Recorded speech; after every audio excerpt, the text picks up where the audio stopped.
मौजूद सामीन ग्रामी कदर, खैबर के हवाले से बहुत से वाक़यात आपके सामने रख चुके हैं। हज़रत जाफ़र बिन अबी तालिब की आमद का वाक़या आपके सामने रखा। इंशाअल्लाह उनकी सीरत के हवाले से कुछ मुफस्सल गुफ्तगू जंग मोता के अंदर होगी। एक बात कि रसूलुल्लाह सल्लल्लाहु अलैहि वसल्लम उनकी आमद पे बहुत ज़्यादा खुश हुए और कहा, ये इल्म नहीं, खैबर की फ़तह की ज़्यादा खुशी है कि जाफ़र आपके आने की। और हज़रत अबू हुरैरा फरमाया करते थे कि रसूलुल्लाह सल्लल्लाहु अलैहि वसल्लम के बाद सबसे अफजल जूदो करम में सबसे अफजल अगर कोई हैं तो जाफ़र तैयार है। इनको जाफ़र तैयार इसलिए कहा गया कि इनके दोनों बाजुओं को जब जंग मोता में काट दिया गया तो अल्लाह रब्बुल इज़्ज़त ने जन्नत में उन दो बाजुओं के बदले में इनको दो पर अनायत फरमाए और ये जन्नत में उड़ते फिरते हैं और इसीलिए इनको जाफ़र तैयार कहा जाता है। और रसूलुल्लाह सल्लल्लाहु अलैहि वसल्लम की इनके साथ जो मोहब्बत थी, इंशाअल्लाह उस हवाले से जंग मोता में कुछ गुजारिशात को आपके सामने रखेंगे।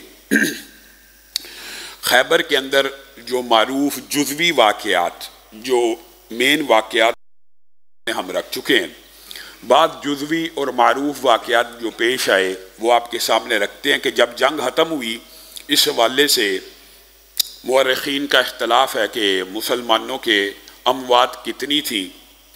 16, 19 और 23 तक के फिगर्स मिलते हैं और इसी तरह यहूदियों के 93 अफराद इसमें काम आए और उनमें एक सहाबी बिशर भी शामिल है और इनको बिशर बिन बरा भी कहा जाता है। और ये बुनियादी तौर पे खैबर में जंग के दौरान शहीद ना हुए, बल्कि ये वाक़या कुछ इस तरह है कि एक यहूदी औरत ने रसूलुल्लाह सल्लल्लाहु अलैहि वसल्लम के बारे में पूछा कि आपको क्या चीज़ पसंद है, और ये जितनी रवायात जहर की हैं वो यही वाक़या है।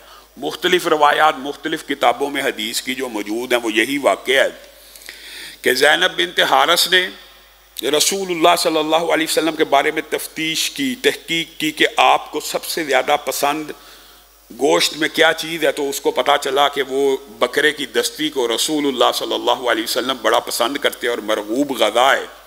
तो उसने उस दस्ती को अच्छी तरह जहर में भिगोया और जहर में भिगो के उसको खूब अच्छी तरह तैयार करके उसका बेहतरीन एक पेश करने का अंदाज़ जिस तरह होता है कि डाइनिंग टेबल पे सजाने का अंदाज़, उसको उस अंदाज में तैयार करके रसूलुल्लाह सल्लल्लाहु अलैहि वसल्लम की बारगाह में भेजा। रसूलुल्लाह सल्लल्लाहु अलैहि वसल्लम ने एक लुकमा उठाया, यहाँ पे रखा और कहा, ये हड्डी मुझे बयान कर रही है कि मेरे अंदर जहर है और मैं ना खाऊं। ये रसूलुल्लाह सल्लल्लाहु अलैहि वसल्लम के मौजज़ात में से भी है। लेकिन हुआ ये कि बिशर वो लुकमा निगल चुके थे, रसूलुल्लाह के साथ बैठे हुए थे, तो वो फोत हो गए रसूलुल्लाह सल्लल्लाहु अलैहि वसल्लम। और बाद रवायात में हकीकत में उनको शहीद ही कहा जाएगा, खैबर के शोहदा में वो शामिल है, उनका शुमार तमाम मुअर्रिख़ीन करते हैं। रसूलुल्लाह सल्लल्लाहु अलैहि वसल्लम ने ज़ैनब बिन्त हारिस से पूछा, ये आपने क्या काम किया? कहा, मैं सिर्फ आज़माना चाहती थी कि अगर तो आप अल्लाह के सच्चे नबी होंगे अल्लाह आपको ख़बर दे देगा, और अगर आप सच्चे नबी न हुए तो फिर मैं अपनी कौम की तरफ से भी बदला ले लूँगी और एक बादशाह की फतूहात की ख्वाहिश को ख़त्म करके रख दूँगी। रसूलुल्लाह सल्लल्लाहु अलैहि वसल्लम ने उसका जवाब सुना गौर से और रसूलुल्लाह सल्लल्लाहु अलैहि वसल्लम ने उसे मुआफ़ कर दिया, क्योंकि वो रसूलुल्लाह के बारे में ये कह रही थी कि मैंने इसलिए जहर मिलाया है। ये है रसूलुल्लाह सल्लल्लाहु अलैहि वसल्लम का मामला अपनी ज़ात के बारे में कि जिस औरत ने जहर दिया, अगर उसने उज़र पेश किया कि मैंने इसलिए मिलाया था कि आप अल्लाह के रसूल और नबी हैं, आपको ख़बर हो जाएगी अगर आप सच्चे नबी हैं, और अगर आप सच्चे ना होंगे तो एक बादशाह जो ख्वाहिश कर रहा है मुख्तलिफ़ फतूहात की, उसकी ख्वाहिशात का तसलसल ख़त्म हो जाएगा। तो रसूलुल्लाह सल्लल्लाहु अलैहि वसल्लम ने उसके उज़र को कबूल किया।